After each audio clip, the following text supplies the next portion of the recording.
जय हिंद साथियों, नमस्कार। मैं हूं अभय और आप सभी का स्वागत करता हूं आपके अपने परिवार अभय एक्सेल कंप्यूटर में। दोस्तों, ट्रिपल सी सितंबर 2021 की क्लास के लिए आप सभी लोग लगातार कमेंट कर रहे थे कि सर क्लास को जल्दी से स्टार्ट कर दीजिए, हम लोगों का एग्ज़ाम स्टार्ट होने वाला है। तो ट्रिपल सी सितंबर 2021 के लिए क्लासेस आज से स्टार्ट हो जा रही हैं। अभी तक मैं क्लास नहीं करा पाया क्योंकि आप में से बहुत सारे स्टूडेंट जानते हैं अभी तक हॉस्पिटल में था, जिस वजह से आपकी क्लास नहीं हो पा रही हैं। कल हॉस्पिटल से रिलीज़ हो गया तो आप सभी की क्लासेस रेगुलर चलेंगी। क्लासेस शाम को 7:30 बजे होगी। यहाँ पर इस बार मैं चैप्टर वाइज आपकी तैयारी कराऊंगा। फर्स्ट चैप्टर से लेकर लास्ट चैप्टर तक पर डे हम मॉक टेस्ट के रूप में क्वेश्चंस को डिस्कस करेंगे। तो जिनका भी एग्ज़ाम है वो हर शाम को 7:30 बजे ट्रिपल सी की इस क्लास को अटेंड कर लेंगे। साथ ही साथ एग्ज़ाम से पहले अभय एक्सेल कंप्यूटर की जो ट्रिपल सी की महामैथन क्लास है उसको आप जरूर देखिएगा। अभी जुलाई 2021 का रिजल्ट आया है और आप सभी लोग कमेंट बॉक्स चेक कर सकते हैं कि स्टूडेंट्स सिर्फ उस क्लास से ट्रिपल सी एग्ज़ाम में A grade, B grade, C grade प्राप्त हुए हैं। टेलीग्राम पर मैंने रिजल्ट भी अपलोड उन सभी का किया था। तो हर शाम 7:30 बजे आप क्लास को अटेंड करिएगा और जिनको भी पीडीएफ की आवश्यकता है, वीडियो के नीचे 2000 क्वेश्चंस की पीडीएफ की लिंक दी है, वहां से आप पीडीएफ को डाउनलोड करके अपनी तैयारी को बेहतर बना सकते हैं। साथ ही साथ जो पर डे की पीडीएफ है वो टेलीग्राम पर आपको मिल जाएगी। तो टेलीग्राम पर अभय एक्सेल कंप्यूटर सर्च करके ज्वाइन कर लीजिए। तो चलिए शुरू करते हैं आज की एक क्लास।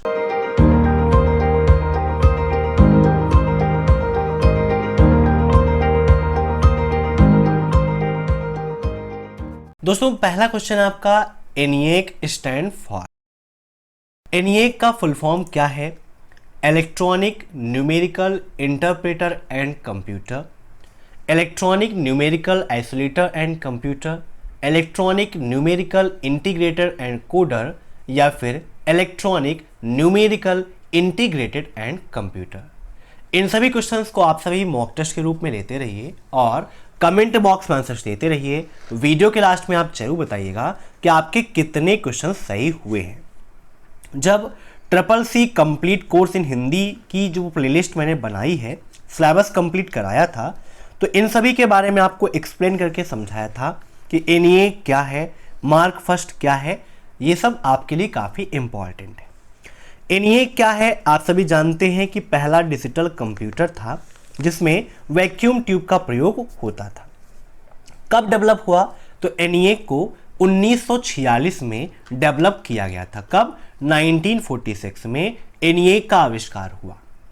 एक क्वेश्चन इससे संबंधित पूछा जाता है कि ENIAC का आविष्कार किसने किया, है ना? Who developed ENIAC? तो बताइए ENIAC का आविष्कार किसने किया? तो इसका आविष्कार किया था JP एकर्ट, ठीक है, जिसका फुल फॉर्म था जे प्रेशर एकर्ट और जॉन मुचली। इन दोनों लोगों ने मिलकर इसका आविष्कार किया था। नोट कर लीजिएगा, काफी इंपॉर्टेंट क्वेश्चन है, एग्जाम में पूछा भी जाता है। और ENIAC का फुल फॉर्म क्या होता है? Electronic numerical integrated and computer. साथ ही साथ यहां पर एक चीज और ध्यान रखिएगा, कहीं कहीं आपको कंप्यूटर मिलता है और कहीं कहीं आपको कैलकुलेटर भी मिलता है। दोनों राइट हैं, इसीलिए आप दोनों को याद कर लीजिएगा।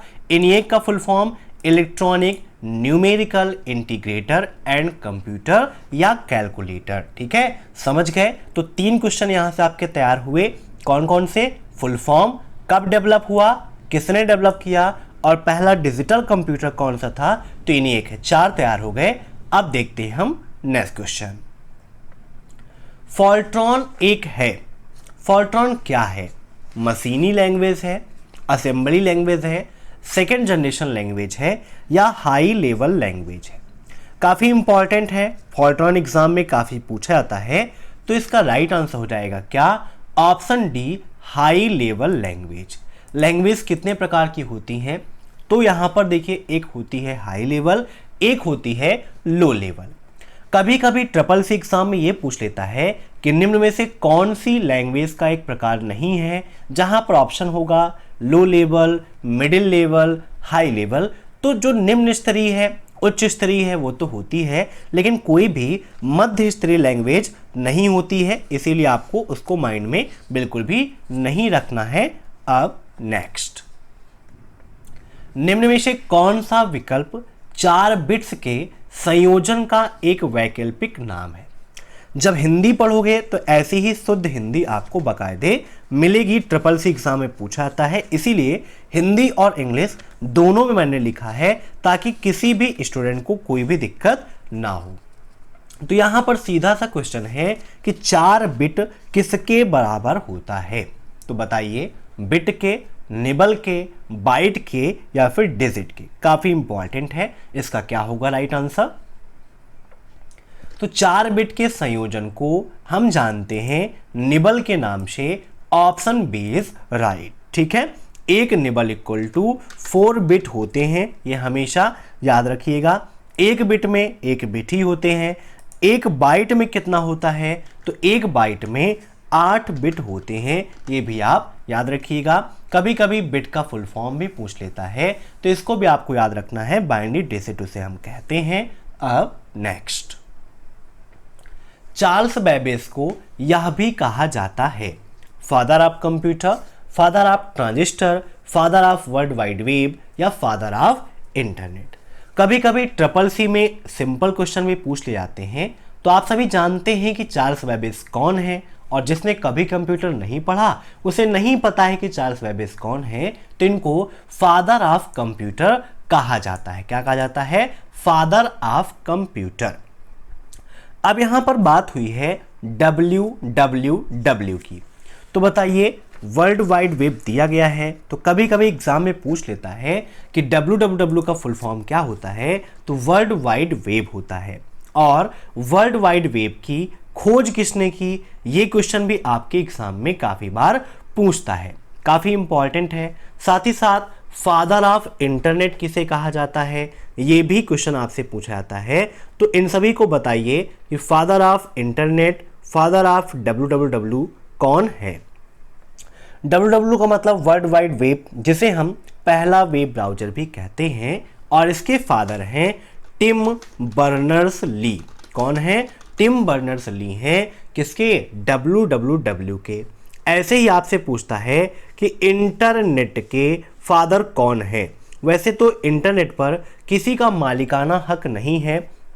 एग्जाम में पूछा भी जाता है कि क्या इंटरनेट का कोई मालिक है? तो जी नहीं, इंटरनेट का कोई भी मालिक नहीं है। तो यहां पर पूछा गया कि फादर ऑफ इंटरनेट, तो विंडकर्प को इंटरनेट का फादर माना जाता है। नोट कर लीजिएगा, काफी इंपॉर्टेंट है, इन्हें फादर ऑफ इंटरनेट कहा जाता है। ऐसे ही सेकेंड ऑप्शन में दिया गया है कि फादर ऑफ ट्रांजिस्टर, मतलब ट्रांजिस्टर का आविष्कार किसने किया? तो काफी इंपॉर्टेंट है।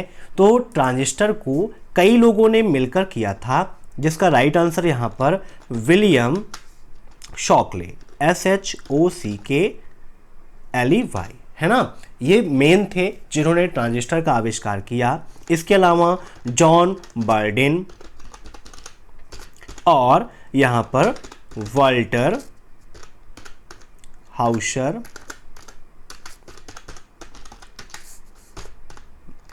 ब्रेटन। ठीक है, इतने लोगों ने मिलकर ट्रांजिस्टर का आविष्कार किया था। यहां पर इन सभी ऑप्शंस को मैं एक्सप्लेन करके इसीलिए बता रहा हूं ताकि एक साथ आपके कई सारे क्वेश्चंस कंप्लीट हो जाए, आपको रटना ना पड़े, आसानी से ये सभी तैयार हो जाए। ट्रांजिस्टर का आविष्कार किस जनरेशन में हुआ या ट्रांजिस्टर का उपयोग किस जनरेशन में हुआ, ये भी पूछा जाता है। तो ट्रांजिस्टर आपका सेकेंड जनरेशन में आया था। अब नेक्स्ट, जावा एक प्रकार की प्रोग्रामिंग लैंग्वेज है। मीन्स जावा किस जनरेशन की प्रोग्रामिंग लैंग्वेज है? फर्स्ट जनरेशन की, सेकेंड जनरेशन की, हाई लेवल है या फिर लो लेवल है? काफी इंपॉर्टेंट क्वेश्चन है। तो बताइए, जावा कैसी लैंग्वेज है? तो इसका राइट आंसर हो जाएगा ऑप्शन सी, यह एक हाई लेवल लैंग्वेज होती है। अब नेक्स्ट, सिस्टम प्रोग्राम का जो समूह कंप्यूटर प्रोग्राम के संचालन को नियंत्रित और समन्वित करता है, उसे क्या कहते हैं? Utility software, operating system, firmware या फिर फ्रीवेयर? बताइए। सिस्टम प्रोग्राम के उस समूह को क्या कहते हैं जो कंप्यूटर का संचालन करता है, नियंत्रित करता है, समन्वित करने का काम करता है? बताइए क्या होगा इसका राइट आंसर। तो देखिए, आपको मैंने पढ़ाया था कि ऑपरेटिंग सिस्टम क्या होता है, जो सिस्टम को ऑपरेट करे वही होता है ऑपरेटिंग सिस्टम। तो इसका राइट आंसर हो जाएगा option B, operating system. Utility software क्या होते हैं, फर्मवेयर क्या होते हैं, ये सब कुछ आपको जानना है तो प्लेलिस्ट बनी है CCC complete course in Hindi की, वहां से आप पढ़ सकते हो। अब नेक्स्ट, रैम और रोम से मिलकर निम्नलिखित में से क्या बना है? Control unit, register, main memory unit या अर्थमेटिक एंड लॉजिक यूनिट? बताइए, रैम और रोम से मिलकर क्या बना होता है? रैम का फुल फॉर्म आप सभी लोग जानते हैं, रोम का फुल फॉर्म भी जानते हैं, एग्जाम में काफ़ी पूछा जाता है। रैम का फुल फॉर्म होता है रैंडम एक्सेस मेमोरी। क्या होता है बच्चों? Random access memory. ऐसे ही रोम का फुल फॉर्म क्या होता है? रीड ओनली मेमोरी होता है। क्या होता है? Read only memory. और रैम और रोम किसके पार्ट हैं? तो मेन मेमोरी के पार्ट हैं। मेन मेमोरी को हम और किस नाम से जानते हैं? तो इसे हम प्राइमरी मेमोरी कहते हैं। ठीक है, तो प्राइमरी मेमोरी को मेन मेमोरी भी कहा जाता है। तो मेन मेमोरी के पार्ट होते हैं, याद रखिएगा, काफ़ी इंपॉर्टेंट है। कंट्रोल यूनिट किसका फुल फॉर्म है? सीयू का। तो एग्जाम में पूछ भी लेता है कि सीयू का फुल फॉर्म क्या है, तो कंट्रोल यूनिट। और एएलयू का फुल फॉर्म होता है अर्थमेटिक एंड लॉजिक यूनिट। अब नेक्स्ट, निम्नलिखित में से क्या आकार में सबसे छोटा होता है? मीन्स आकार में निम्न में से सबसे छोटा कौन है? पॉमटॉम, नेटबुक, डेस्कटॉप या फिर लैपटॉप? बताइए क्या होगा इसका राइट आंसर। आप में से बहुत सारे लोग लैपटॉप का उपयोग करते होंगे, डेस्कटॉप का भी उपयोग किए होंगे। तो सबसे जो छोटा है वो होता है पॉमटॉप, यहाँ पे एल होगा।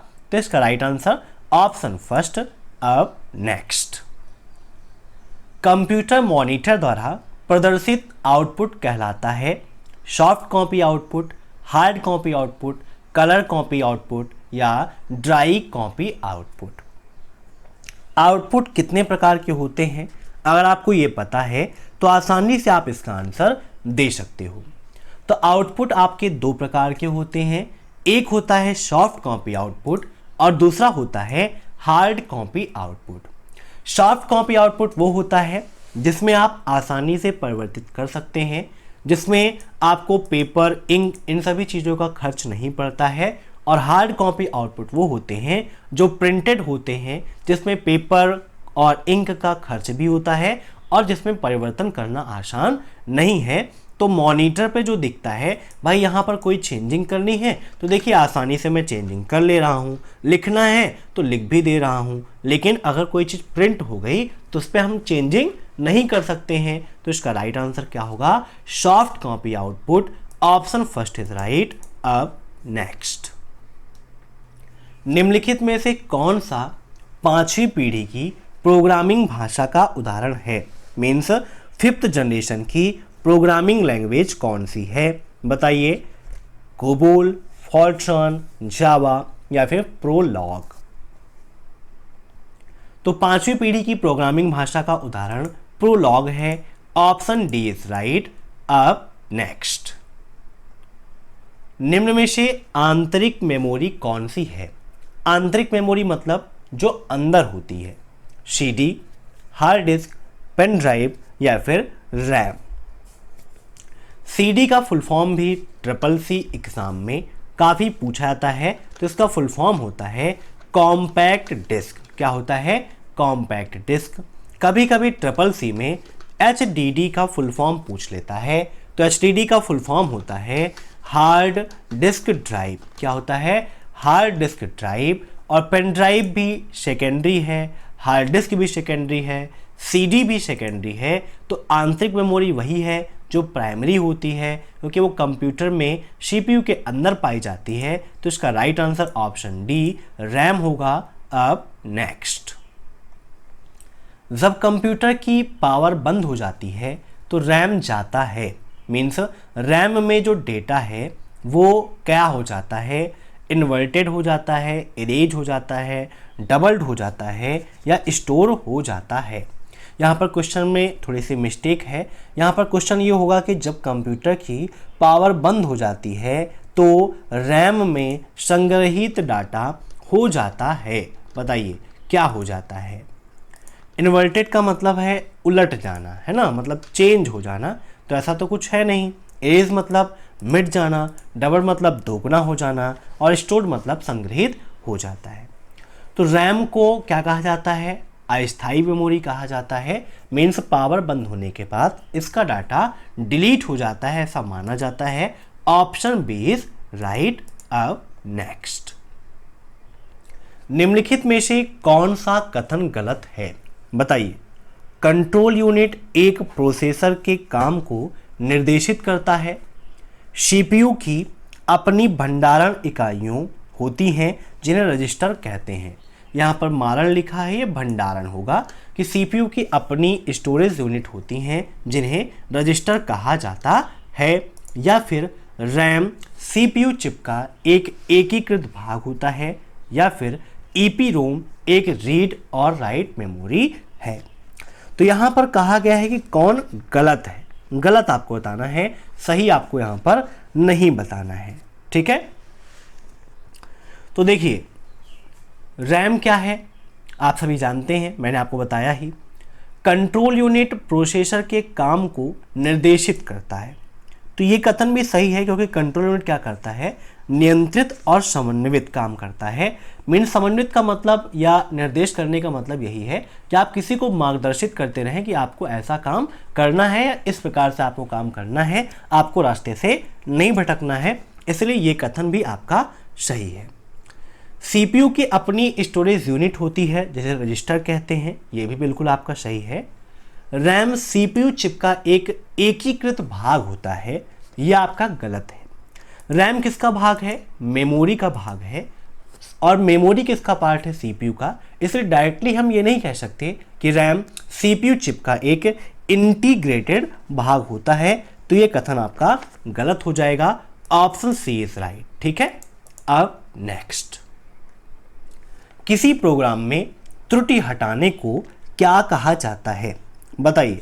अगर त्रुटि हटा रहे हैं तो उसे क्या बोलेंगे, trouble shooting, error handling, debugging या फिर पैचिंग। बताइए क्या होगा इसका राइट आंसर। देखिए, किसी प्रोग्राम में अगर कोई त्रुटि आ जाती है, क्वेश्चन पूछा आता है ट्रिपल सी में कि अगर किसी प्रोग्राम में कोई त्रुटि आ गई है तो उसे क्या बोलेंगे, तो बग बोलते हैं। क्या बोलते हैं, बग।